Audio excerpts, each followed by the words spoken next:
প্রিয় দর্শক, আমি এখন চাঁপাইনবাবগঞ্জের যে আসলে বন্যা পরিস্থিতি সেটা নিয়ে একটু আসলে জানার চেষ্টা করছি। যে বর্তমানে আপনারা জানি যে ফারাক্কা বাঁধের 109টি গেট অলরেডি খুলে দিয়েছে।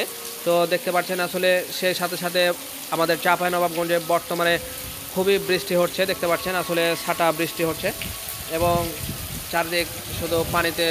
দেখতে পাচ্ছেন যে আসলে এগুলো বৃষ্টির পানি। সেই সাথে সাথে আপনারা হয়তো বা জানেন যে অলরেডি কিন্তু যে মহানন্দা এবং পদ্মা যে নদীটা রয়েছে সেটার পানি অনেকাংশে বেড়ে গেছে।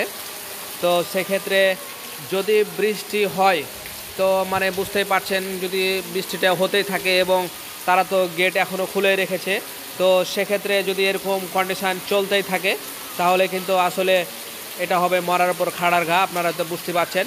তো যদি মানে কি আর বলবো, আমার মুখের ভাষা আসছে না। কারণ বর্তমানে চাঁপাইবাসী আসলে খুবই আতঙ্কিত একটি অবস্থানে আছে আর কি। তারা অলরেডি কিন্তু তাদের মজুদ যে শুকনো খাবার যে মজুদ তারা অলরেডি কিন্তু শুরু করেছে। কালকে যে হাটগুলো ছিল সেগুলোতে মানুষ সব কিছু নিয়ে নিয়েছিল তাদের সেফটির জন্য। বাজারে আলু, বেগুন, মরিচ এগুলো যা ছিল সব তারা স্টক করে নিয়েছে। এখন দেখতে পাচ্ছেন যে কি আকারে আসলে বৃষ্টি ফুটছে। আসলে প্রচণ্ড বৃষ্টি, আসলে কিছু বলার নেই।